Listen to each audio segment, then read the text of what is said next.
तो very good morning to all dear बच्चों।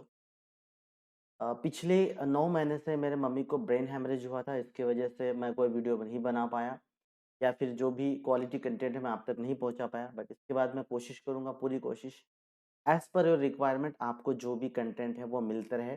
आपकी जो काम की चीज़ है, जो टॉपिक्स है, मैं वो पूरी तरीके से क्लियर कर पाऊँ। तो चलिए फिर आज बीएससी के स्टूडेंट्स के डिमांड पर हम लोग ले रहे हैं यूनिट 3 एस ब्लॉक एलिमेंट। तो हम लोग इस वीडियो में कोशिश करते हैं कि एटलीस्ट हाफ पार्ट जो है वो कम से कम एस ब्लॉक एलिमेंट का जो है वो कंप्लीट हो जाए। हम इसकी पूरी कोशिश करते हैं, ठीक है। तो लेट्स बिगिन देन। यूनिट 3 उसका ए पार्ट है एस ब्लॉक एलिमेंट्स, ठीक है। तो ये क्वेश्चन किस तरीके से आता है? क्वेश्चन ऐसे आता है, what are the S block elements, discuss them with respect to electronic configuration, atomic and ionic radii. इस तरीके से आपको मिलेगा। तो देखिए हियर, आप यहाँ पर देख सकते हैं, the elements in which last electron enters into the S subshell are called as the S block element. मतलब जिसमें जो आखिरी एलिमेंट है, जैसे आप यहाँ पर देखिए लिथियम, ठीक है, एटॉमिक नंबर 3 है, एटॉमिक नंबर 3। आखिरी इलेक्ट्रॉन कहाँ पर है? एस सब शेल में प्रेजेंट है। In case of the sodium, see over here, आखिरी इलेक्ट्रॉन जो है एस सब शेल में प्रेजेंट है।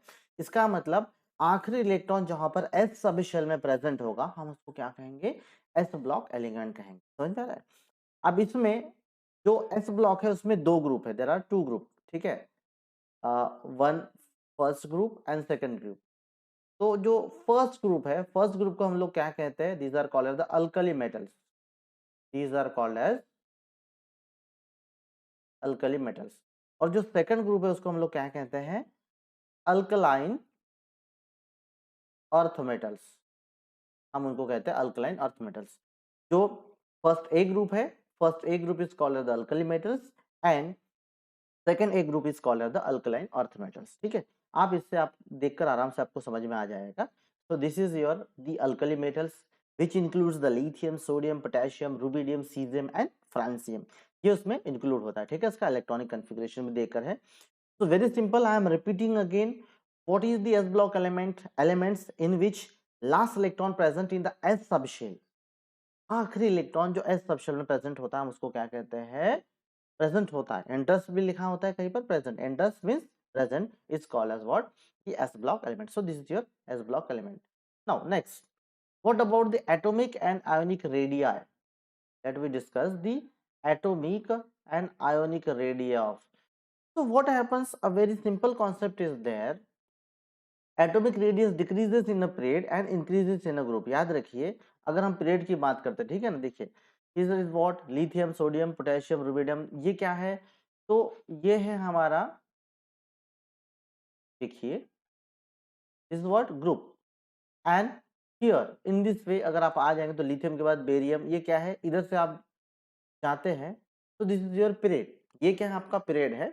और इस तरीके से फ्रॉम टॉप टू बॉटम क्या आपका ग्रुप है ना। व्हाट, यहाँ पर देखिए, जैसे जैसे हम क्या करते हैं ग्रुप में, है ना, यहाँ पर आप ग्रुप में आगे बढ़ते हैं तो क्या होगा? एटॉमिक नंबर बढ़ेगा। जैसे लिथियम 3 है, बेरिलियम 4 है, उसके बाद इधर बोरॉन आएगा, है ना, कार्बन आएगा, नाइट्रोजन आएगा, ऑक्सीजन, फ्लोरीन, नियॉन।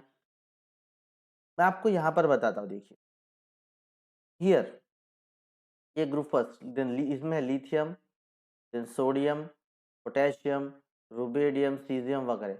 और लिथियम के बाद इधर सेकंड, मतलब इस पीरियड में अगर हम लोग चलते फ्रॉम लेफ्ट टू राइट यहाँ से ना, तो क्या होगा? लिथियम के बाद क्या है? देखिए beryllium, then boron, then carbon, nitrogen, oxygen, fluorine and neon. तो ऑब्वियस है, जब आप पीरियडिक टेबल में बात करते हैं ना, जब आप लेफ्ट टू राइट जाते हैं ना पीरियड, तो क्या होता है? Atomic number increases. Atomic number कितना है आप देखिए। Lithium is what? Lithium is the 3, boron 5, sorry beryllium 4, boron 5, carbon 6, nitrogen 7, oxygen 8, fluorine 9, neon 10। तो what is going to here? यहाँ पे क्या हो रहा है? एटॉमिक नंबर बढ़ रहा है, इनका जो एटॉमिक नंबर इंक्रीज हो रहा है। एटॉमिक साइज क्या होगा? डिक्रीज होगा। एटॉमिक साइज डिक्रीज कैसे होगा? देखिए हो क्या रहा है, ये जो इलेक्ट्रॉन्स चेंज हो रहे हैं ना, बढ़ रहे हैं, तो वो सेम पीरियड में बढ़ रहे हैं।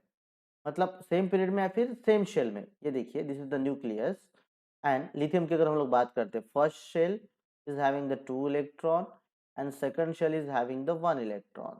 तो जब हम लोग बेरिलियम की बात करते तो क्या होता है, same is there nucleus, first shell में 2, सेकंड शेल में कितने इलेक्ट्रॉन आए, फिर 1 और 2, 4 हो गए। तो मैंने गलती से इससे इसका साइज बड़ा निकाल दिया, लेकिन क्या होगा, थोड़ा सा छोटा होगा। जैसे ये हम लोग बात करते lithium, this is your beryllium. अब मैं बोरॉन की बात करूं तो nucleus, first shell, second shell थोड़ा सा कॉम्पैक्ट होगा। क्यों, एक इलेक्ट्रॉन बढ़ गया। तो ऐसा क्यों होता है, वेरी सिंपल। देखिए यहाँ पर आप एक बात ध्यान में रखिएगा, जैसे हम लिथियम की बात करते हैं तो टोटल नंबर ऑफ इलेक्ट्रॉन कितने, 3। तो यहाँ पर 3 इलेक्ट्रॉन और 3 प्रोटॉन, 3 इलेक्ट्रॉन 3 प्रोटॉन मिलकर क्या होगा, यहाँ पर 3 3 जा 9। 3 इलेक्ट्रॉन 3 प्रोटॉन एक दूसरे को खींचेंगे ऐसे। ऐसा नहीं होगा कि एक इलेक्ट्रॉन एक ही प्रोटॉन को खींचेगा, दूसरा इलेक्ट्रॉन दूसरे प्रोटॉन को, तीसरा इलेक्ट्रॉन तीसरे प्रोटॉन को। ऐसा कुछ होने वाला है नहीं, ऐसा कुछ नहीं होने वाला। 3 इलेक्ट्रॉन 3 प्रोटॉन को ऐसे खींचेंगे, ये वाला इन तीनों को खींचेगा, ये भी इन तीनों को, ये भी इन तीनों को। तो 3 3 जा 9। force of attraction is 9 here. In case of beryllium, 4 electron, atomic number 4 means what, 4 electron into 4 protons. So 4 4s are 16, force of attraction 16, तो बढ़ गया है। अगर हम लोग फिर बेरिलियम के बाद बोरॉन की बात करते हैं तो 5 electron 5 proton, so 5 5s are 25। इसका मतलब क्या हो रहा है, due to the increment of 1 atomic number 1 increase हो रहा है, लेकिन इस एटॉमिक नंबर 1 इंक्रीज होने की वजह से 9 to 16 हो गया फोर्स ऑफ अट्रैक्शन। ठीक है, जो सेंट्रल फोर्स है, न्यूक्लियर फोर्स है, ये 25 हो गया। तो शेल कांस्टेंट देखो, शेल वही है, shell number second, shell number second, shell number second. तो क्या होगा, जैसे जैसे एटॉमिक नंबर बढ़ेगा, due to the increase in nuclear force क्या होगा, वो कॉम्पैक्ट होते जाएगा, ऐसे कॉम्पैक्ट होते जाएगा।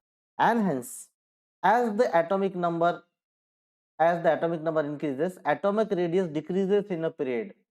क्या होगा, पीरियड में एटॉमिक रेडियस या एटॉमिक साइज डिक्रीज होता जाएगा। ग्रुप में इंक्रीज क्यों हो रहा है, ऑब्वियस है, क्योंकि there is increment of the new shell, नए शेल की एंट्री हो रही है, तो क्या होगा, साइज बढ़ता जाएगा। लिथियम के कंपैरिजन में सोडियम का साइज बढ़ा, उससे पोटेशियम का, उससे रुबिडियम का, इस तरीके से बढ़ता जाएगा। तो atomic radius decreases in a period and atomic radius increases in a group. Keep in mind, आपको ये ध्यान में रखना है, ठीक है। चलिए आगे बढ़ते हैं हम लोग। When we move from first stage to second element in the same period, there is a slight decrease in atomic radius due to the increase in nuclear charge। मैं आपको बता ही चुका हूँ, तो अब वो ज्यादा फिर से हमें बताने की जरूरत नहीं है, ठीक है।